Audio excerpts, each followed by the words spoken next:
Le monde et tout ce qui existe a été établi par la parole. Et même l'humanité tout entière est une œuvre ou est un résultat direct d'un travail opéré par la parole. Et pendant ce moment, Dieu nous permet d'avoir accès à sa pensée, mais sous forme de sa parole. Elle est au fait une source de vie. Elle est avec elle on peut donner la vie, avec elle on peut procurer une vie. La Bible dit, car Dieu a tant aimé le monde et qu'il a donné son Fils unique, afin que quiconque croit en lui ne périsse point, mais qu'il ait la vie éternelle. J'aime beaucoup ces versets parce qu'il commence par donner la raison du don de Dieu pour l'humanité, sans parler de la raison de l'amour de Dieu pour cette humanité, et en découlant à la vie qui procure ce don. La Bible dit, car Dieu a tant aimé le monde. Le mot car qui est dans la même lignée avec la locution conjonctive parce que. C'est comme si on répond à la question qui dit, mais pourquoi Dieu a-t-il donné son Fils unique? Mais tout simplement parce qu'il a aimé le monde. Mais une question reste évidente. Mais pourquoi il a aimé le monde? Point d'interrogation. Mais néanmoins, nous savons que son amour a donné naissance à son don pour l'humanité. Néanmoins, nous savons que de son amour est découlé son don pour l'humanité. Mais c'est cette fois-ci, ce don qui nous donne, nous, la vie. Et j'aimerais d'abord signaler à quelqu'un que si tu es là ce soir, ce n'est pas parce que tu as lu tout simplement une certaine invitation. Ce n'est pas parce que tu as vu simplement une certaine affiche. Mais si tu es là ce soir, c'est à cause de l'amour de Dieu qui était caché derrière cette affiche. C'est à cause de l'amour de Dieu qui était caché derrière cette invitation. Et l'amour de Dieu nous a rapprochés ici afin de nous donner quelque chose qui nous apporte la vie, la parole. Il est écrit dans le livre de Psaume, dans leur détresse, ils crièrent à l'Éternel.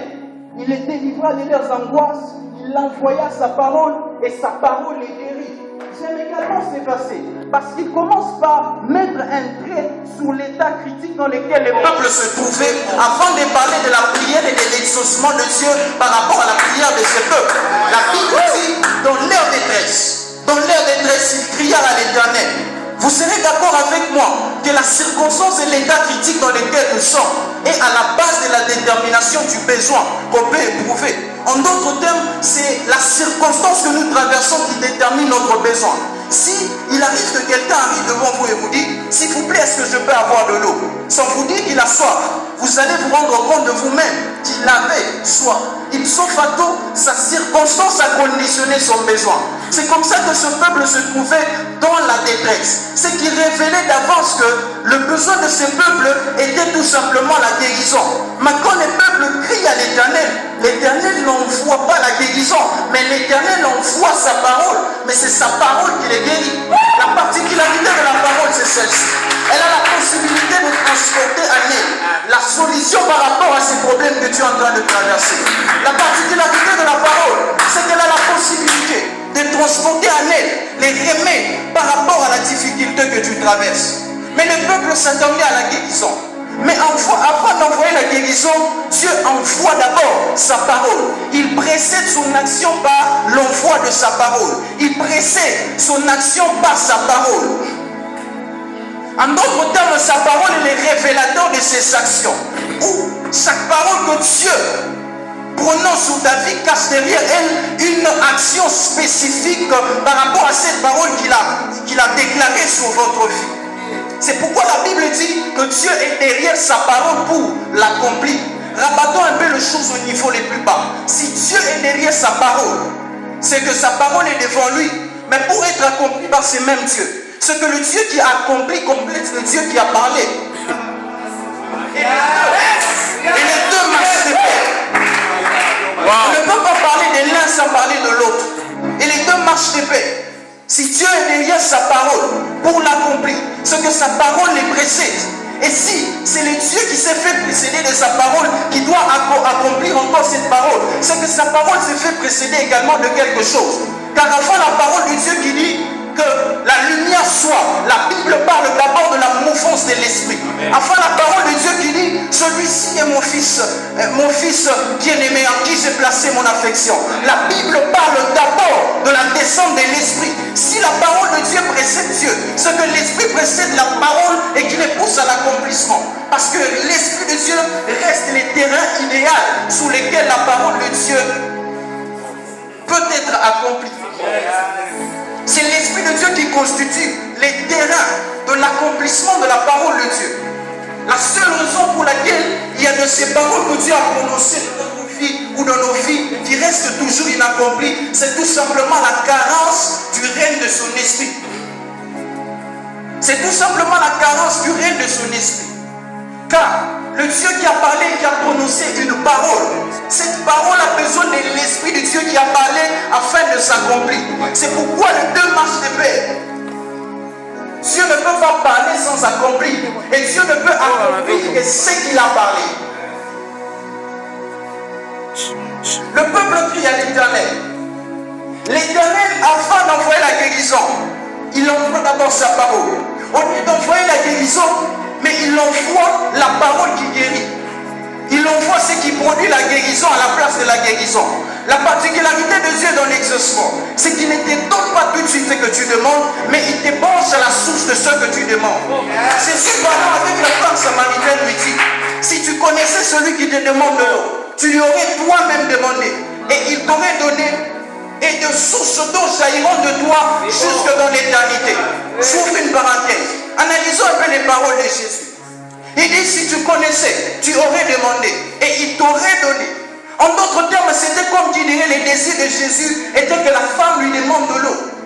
Et au moment où la femme s'était azapée de demander, il sauf à tout Jésus allait donner. Pourquoi? Parce qu'il y aurait correspondance de désir.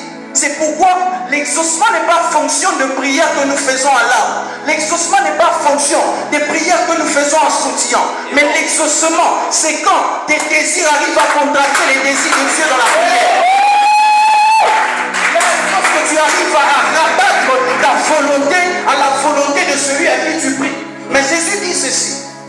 Tout ce que vous demanderez à mon nom, au Père, il vous l'accordera. Ce que la prière commence lorsqu'on a commencé à demander. Mais l'exaucement commence lorsqu'on a engagé le nom de Jésus derrière la prière. Yes. Oui, lorsqu'on a engagé le nom de Jésus. Oh my God. Merci Jésus pour cette parole.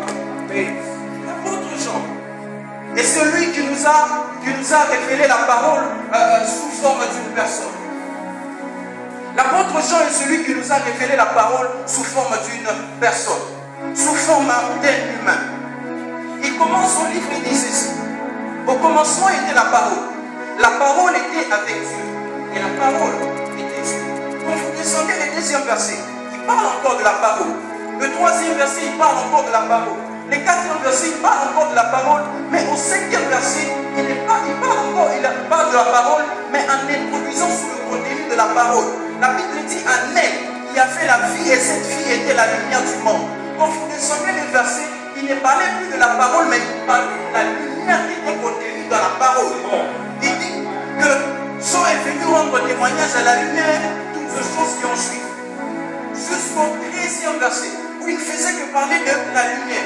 Mais au 14e verset, il reprend les discours sur la parole, avec une conjonction de coordination, pour mettre en coordination le premier, le deuxième, le troisième, le quatrième et même le cinquième verset, avec le 14e verset. La parole et la parole s'est faite chair. Ce que la parole dont on a parlé au premier verset, la parole dont on a parlé au troisième, au quatrième, au cinquième verset, et ensuite cette parole s'est faite chair. Ils sont parmi les hommes pleins de grâce et de puissance. Nous avons contemplé sa gloire, une gloire comme celle du Fils unique de Dieu. J'aime cette version qui dit une gloire comme la gloire du Fils unique de Dieu. Une gloire indéterminée, comme la gloire du Fils unique de Dieu déterminée. C'est que la parole qui a été faite n'est rien d'autre que le Fils unique de Dieu. Venu du Père et venu dans le monde. Mais Jean nous déclare ceci. Il dit, car Dieu a aimé le monde, il a envoyé son Fils unique, afin que quiconque croit en lui ne périsse point, mais qu'il ait la vie éternelle. Quand vous descendez les versets La Bible dit, en effet, Dieu n'a pas envoyé son Fils afin que le monde soit condamné par lui, mais pour que le monde soit sauvé par lui. Et le verbe sauver qui dégage un substantif, les saluts. Il dégage un substantif salut. Ça veut dire que Jésus constituait les ponts qui amenaient au salut, mais passant par un moyen de la foi. Parce qu'il emploie et dit, quiconque croit en lui ne périsse point, mais qu'il ait la vie éternelle. Ce que Jésus est venu constituer, le pont qui nous amène vers les saluts, mais par un moyen de la foi. Mais écoutez ce que Paul déclare aux Éphésiens. Il dit ceci, que c'est par grâce que vous êtes sauvés, au moyen de la foi. Il utilise les mêmes moyens et les mêmes résultats, mais parlant de la grâce à la place de Jésus. Si Jésus nous amène au salut, mais passant par la foi, et que la grâce nous amène au salut, mais passant par la foi, c'est que la grâce est le Fils unique de Dieu. Une seule chose. C'est que pour la grâce et le Fils unique de Dieu, il n'y a pas de divergence, mais il y a une convergence. C'est que la grâce n'est rien d'autre que le Fils unique de Dieu. Jean déclare et dit que la loi est venue par Moïse, mais la grâce et la vérité sont venues par Jésus. L'homme de Dieu qui m'a précédé a dit quelque chose qui m'a plu. Il a dit le mot sang qui est utilisé, il est au pluriel parce que on veut tout simplement respecter la langue française. On veut tout simplement respecter la grammaire française. Parce qu'on a parlé de la grâce et de la vérité. Et par après on dit sont venus. Mais les mots qui est utilisé dans les textes originaux, il est utilisé au singulier pour dire que la grâce et la vérité ne font qu'une seule chose.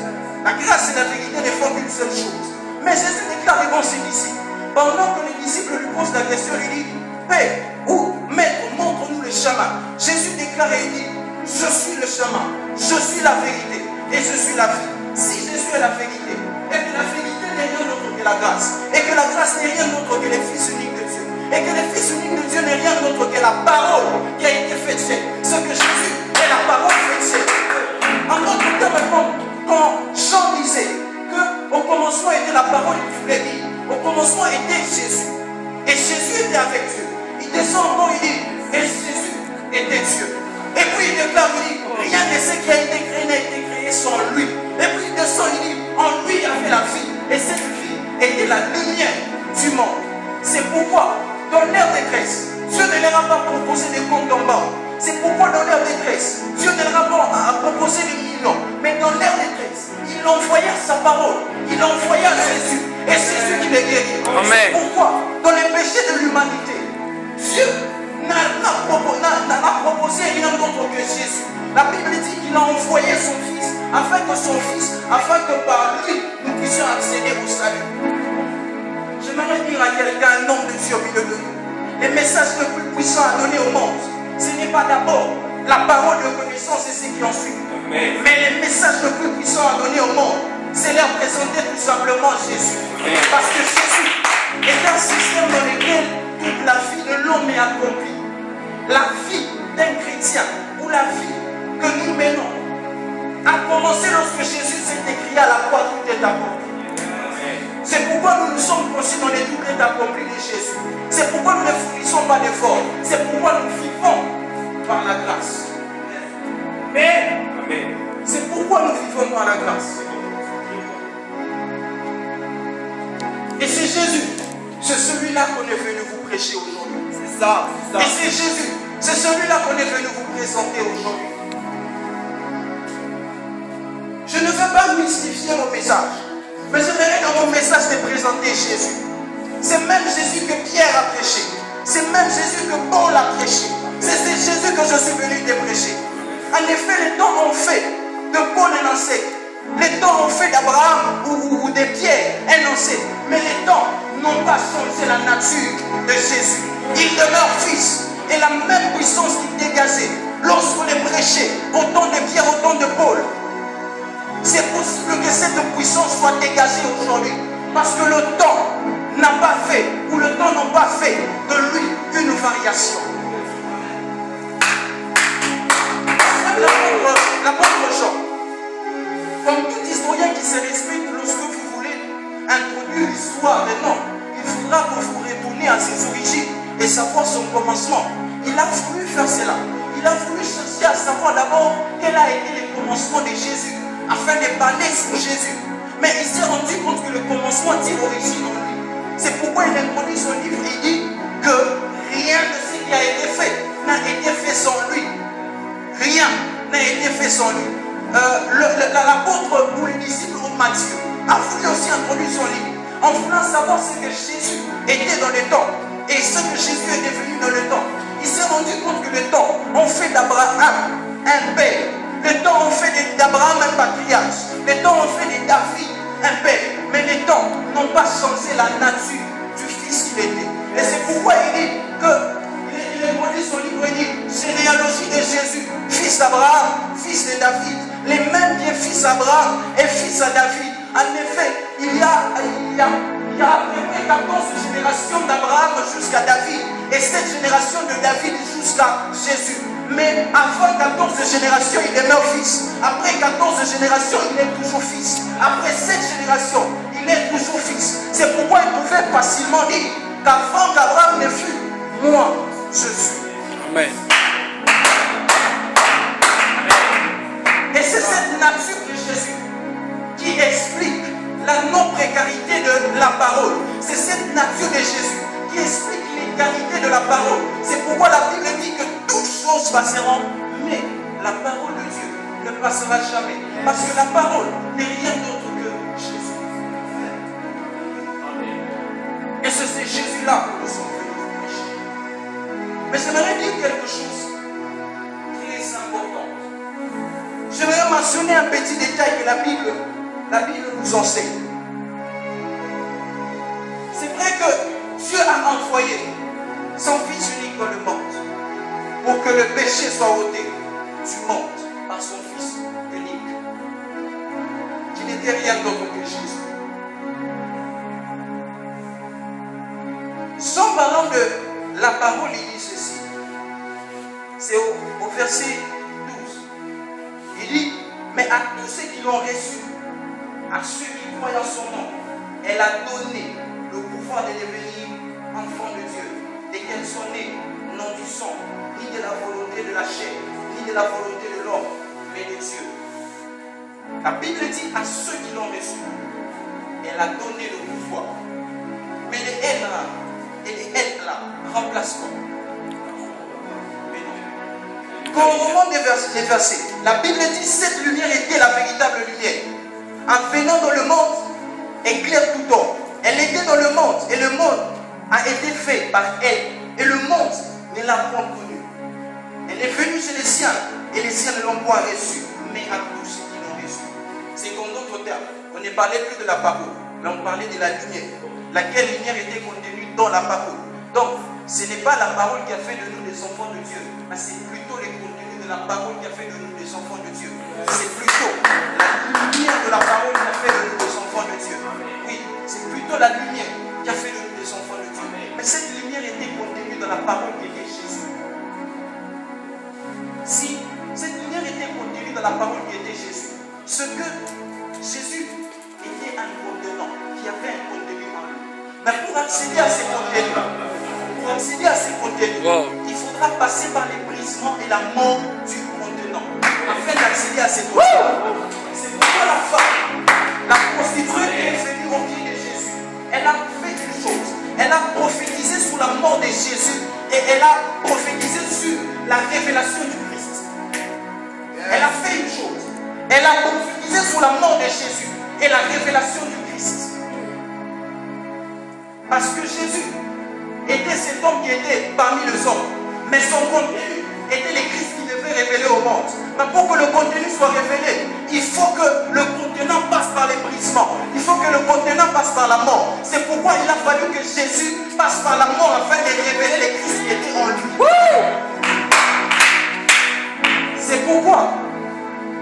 C'est pourquoi l'apôtre Pierre ou le disciple Pierre a vécu des temps aux côtés de Jésus, mais il n'a jamais vécu des temps aux côtés de Christ. Il a vécu avec Jésus, mais il a fait la rencontre du Christ.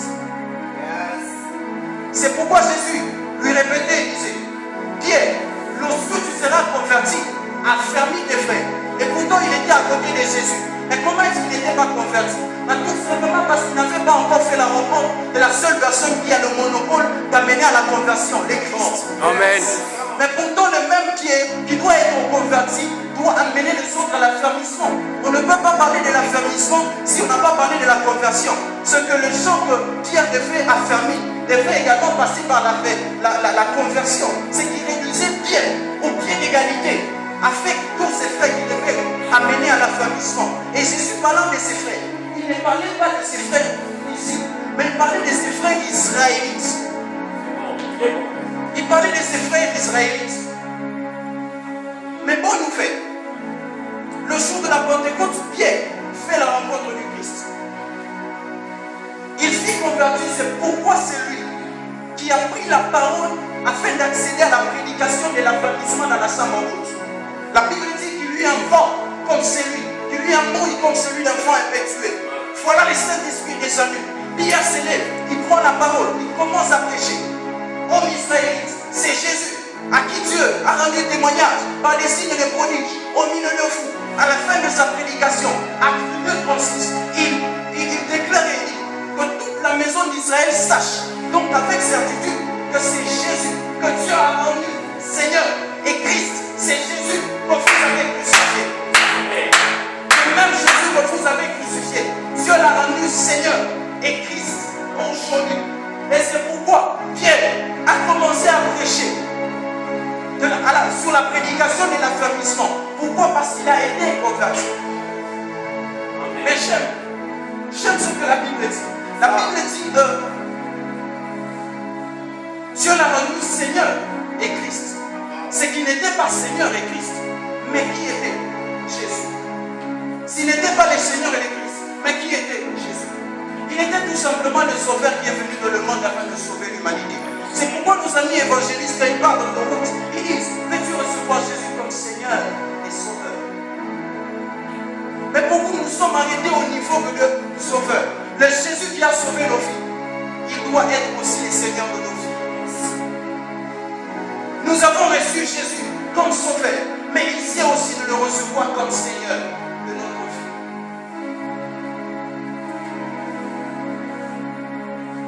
Il sait de le recevoir comme Seigneur de notre vie.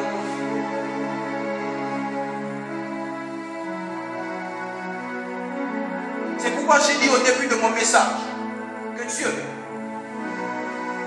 ne peut accomplir que ce qu'il a dit. Et Jésus ne peut régner que sur ceux qu'il a sauvés. Oui, voilà, il nous a sauvés, mais il doit être notre Seigneur. Oui, il doit être notre Seigneur. Regarde ta marche, tu t'es arrêté où? À être sauvé, ou à continuer à être gouverné, ou être conduit par ce même Jésus. C'est pourquoi le Saint-Esprit qui est descendu n'est rien d'autre que Jésus sous la forme de l'Esprit qui est tout simplement Christ. Parce que Jésus partant au ciel dit: il vous conduira. Et un Seigneur, il conduit. Un Christ, c'est celui qui doit conduire. J'aimerais résumer mon message et finir. Je ne suis pas pour ces idéologies qui disent que Dieu a tenté d'abord de sauver le monde par Moïse, et Moïse est passé à côté à cause de la désobéissance. Que Dieu a tenté de sauver le monde par Élie, et Élie a fui devant une femme. Non, Dieu n'a pas tenté plusieurs fois de sauver le monde. Dieu a sauvé le monde une seule fois. Le Dieu parfait n'a pas tenté plusieurs fois, mais il a sauvé le monde une seule fois. Déjà, dans les péchés d'Adam, dans les jardins d'Éden, Dieu a proposé déjà sa solution. Dieu a proposé déjà sa solution. Et ce n'était pas Moïse, ce n'était pas Abraham, ce n'était pas Élie, c'était Jésus. Est-ce que vous savez que Jésus a été déjà révélé dans Genèse? Jésus, la solution la plus probable, la plus certaine et la plus sûre, a été révélée déjà à l'homme dans les jardins d'Éden, quand l'homme a péché. Et la seule chose que l'homme a fait, il a tout simplement repoussé son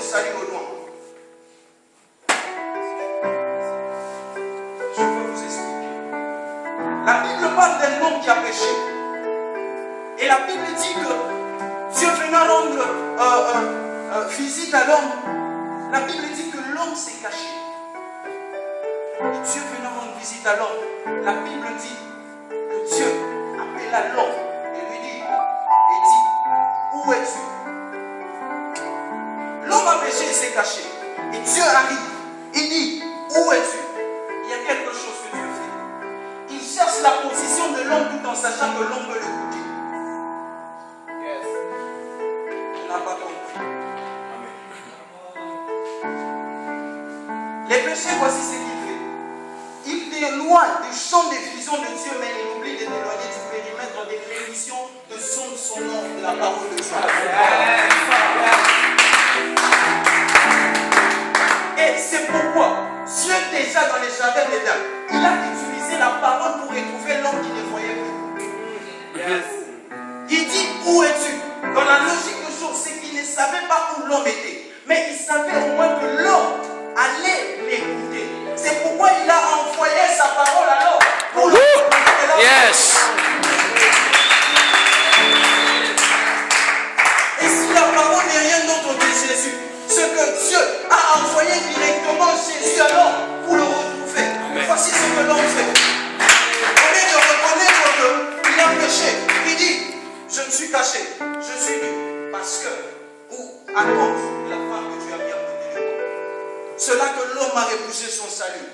Parce que Jésus ne peut être un sauveur pour une personne qui ne sait pas qu'il est perdu et qui ne reconnaît pas qu'il est perdu. C'est pourquoi, afin que quiconque croit en lui. C'est pourquoi ça engage cette foi. Parce que la foi engage la conscience. Tout homme qui s'approche de Dieu est un homme de foi. Et un homme de foi doit avoir la conscience de Dieu qui existe afin de s'approcher de lui. C'est la seule différence entre l'homme dans les jardins d'Éden et l'enfant prodigue de la parabole de Jésus. C'est cette chose seulement. L'enfant prodigue a reconnu, mais l'homme dans les jardins d'Éden n'a pas reconnu. Jésus parlant de l'enfant prodigue dans sa parabole, il dit que l'enfant retournant en lui-même, il dit, dans la maison de mon père, j'irai. Et quand l'enfant prodigue est revenu, il n'a pas retrouvé son père dans la maison. Il n'a pas retrouvé son père sous la porte de la maison. Mais il a retrouvé son père. Il n'a pas retrouvé son père. Mais c'est son père qui s'est accouru. Pourquoi? Parce que l'amour de son père était constamment là, attendant que son fils revienne un jour. C'est pourquoi, car Dieu a tant aimé le monde et qu'il a donné. L'amour de Dieu est constamment là, t'entendant jusqu'à ce que tu reviennes, afin de se manifester en toi. Amen. Oui, l'enfant prodigue symbolise l'homme qui est perdu. Mais l'épée qui doit retrouver son père symbolise tout simplement Dieu. Et cette disponibilité de papa, la Bible dit que l'enfant, que papa est parti vite en courant vers l'enfant. Pas que l'enfant est parti en courant vers papa, mais l'enfant, mais papa est parti vite en courant vers. Oui, papa est parti vite en courant vers l'enfant. L'amour de Dieu est plus pressé que toi, afin de te retrouver. Amen. L'amour de Dieu, c'est pressé de te Yes. retrouver. Yes. L'amour de Dieu, c'est pressé de te retrouver. Alors tâche tout simplement de faire une chose. Reconnais dans ton cœur.